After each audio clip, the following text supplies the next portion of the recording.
Want to generate leads using LinkedIn Sales Navigator but don't know how? I'm going to give you 3 simple strategies today that can help you out. Easy stuff. Check it out. Hey, everyone. Welcome to another great episode of the Sales Evangelist Podcast.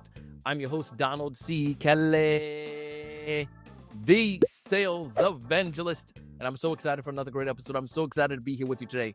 On this episode, it's going to be short, sweet, and straight to the point. I'm going to give you 3 simple strategies you can use on LinkedIn Sales Navigator that can help you generate appointments. And most of you have Navigator. You're using it to maybe a smidget of the capabilities that the platform can give you. And I'm going to give you some of the things you can do. If this is your first time listening to our podcast or watching one of our videos, subscribe, because we're going to notify you every time we drop a new piece of episode. Today is all around LinkedIn Sales Navigator, and we focus on building pipe and helping you accelerate deals through our pipe. Accelerating deals, we have a lot of content on it, but today I want to talk about building pipeline. So here's the first piece I wanted to tell you. If you're trying to use LinkedIn Sales Navigator, one of the best features that I absolutely love and adore, I'm going to show you here on the screen, is when you actually when you do a search and you're searching for new leads, what you want to do is look for people who are, you can test this out, because you want to use triggers, so to speak. Triggers, if you don't know what that is, essentially is an indicator that somebody may be looking or may be ready or open to checking out what you have to offer. So the first one I like to look at are people who are new in their roles. Now, this one is an oldie, but it's a good one. But oftentimes I see that sellers don't take advantage of it. What you want to do, and I'll give you a strategy how you can utilize this. On the search capability, click on people who are searching, who are new to their role. And these are people who are looking for opportunities. They're probably looking to ways to make a splash, or looking for ways to fix problems, or perhaps they're open to new ideas. Now, I want to warn you, a lot of people will reach out to folks who are new to their position as well and try to pitch them. But how can we make sure that we stand out in a unique way? There's several things that you can do to make that happen. I would reach out to individuals, especially if you're going after marketing or sales professionals. Reach out to lower end individuals on that team who can give you some of the insights about some of the challenges that they're facing. And you can use that information as you reach out to the top dog, that new manager or that new sales VP or whatnot. But that's one of the easiest things you can do when it comes to generating new leads, because now you sound relevant and it's pertinent. The other component that you can take advantage of as you're reaching out to these people as well is that I like to find people who are already active on LinkedIn. And one of the ways that I do this is by utilizing people posting on the platform. It's another simple tool, but oftentimes overlooked. And you can find this very easily here on the side if you go on LinkedIn Sales Navigator. Now, why this is important to me? Because now I can sound way more important, way more relevant, and my message is pertinent to that individual. So let's say that individual posted something about the conference that they're going to. Well, that's a great way to start the conversation. I have the trigger that they're new to their position, and I spoke with one of the reps in their organization and found out that these were some of the big challenges they're facing. And you may think that part is hard, but it's absolutely not. If you speak to 3 sales reps, more than I would say 2 out of the 3 will probably give you information, intel. Why? Because they're in the trenches just like you are as well. So those are the first 2 things that I would tell you. 1, look for people who are new to their roles.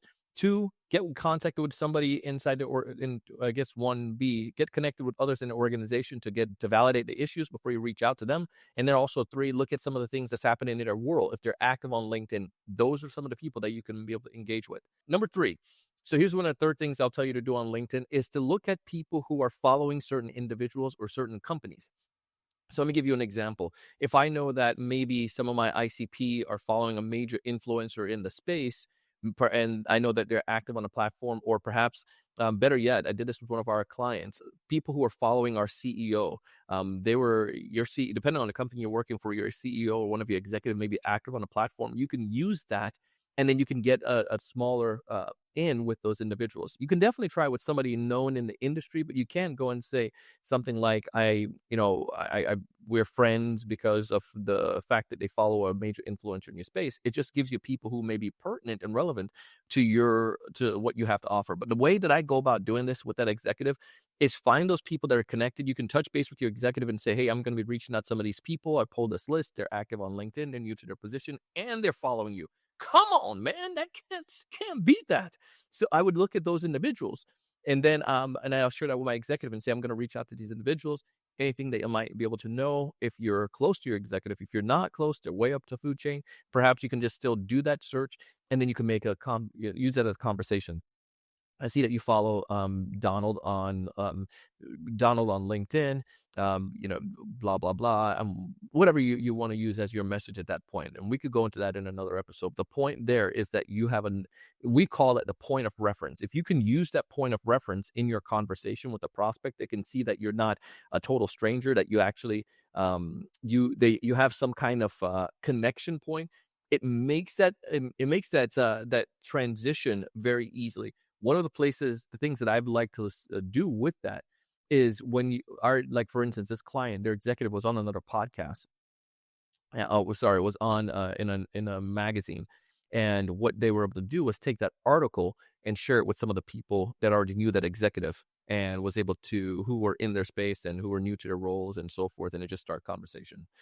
Number four, with the people who are new to their positions, what I always like to do if I'm connected with those individuals, so these may be your first degree connections now, what I can look at with them is I will say, congratulations on a new position. What's your first order of business in your role? And they'll tell you what they're looking at, that what their issue is at this point, or what are some of the things they're trying to accomplish. Ta-da! They just gave it to you on a silver platter. Your job now is to utilize that to transition into a conversation, and to get them to set an appointment. I've done this before, and this has worked very, very easily. People will divulge, and then you just look at. I like to ask a question. Like, that's awesome. Or look for ways to give value. And I'll give you one example, and I've shared this before in the past. But someone was trying to hire new salespeople. What's my audience? You all, salespeople. Obviously, that's not the thing that I do. I don't do hiring or job placement. But I told them I'll share this to my community. Well, they were giddy and excited that I was going to do that because I was giving them some kind of value. But then I came back and asked, out of curiosity, do you guys do training internally, or do you do any outs? Have you ever worked with outside vendors? Well, perked his ears, and he was interested because he's new to the position and want to help these sellers. So we had a conversation. Opportunity came from that. But that's how you utilize it. And I feel like oftentimes people sleep on that one, and it is just one of the most powerful ways. But these are people you're connected to already that you can utilize. Those are four simple things, and we could go deeper into each of those. But I would love for you to tell me which one you like. I want you to test it out and tell me which one you like the most. And just let me know on LinkedIn. Very easy, right? You can find me on LinkedIn, Donald C. Kelly. And if you want to get deeper help with this, you can check out our mastermind. We go through stuff like this every single time we meet. You can find more details at thesalesevangelist.com/mastermind, thesalesevangelist.com/mastermind. As always, I want you to thrive. I want you to succeed. I want you to build that pipe. I want you to get some more money. I want you to raise your level of thinking and go out and do big things. See you on the next one.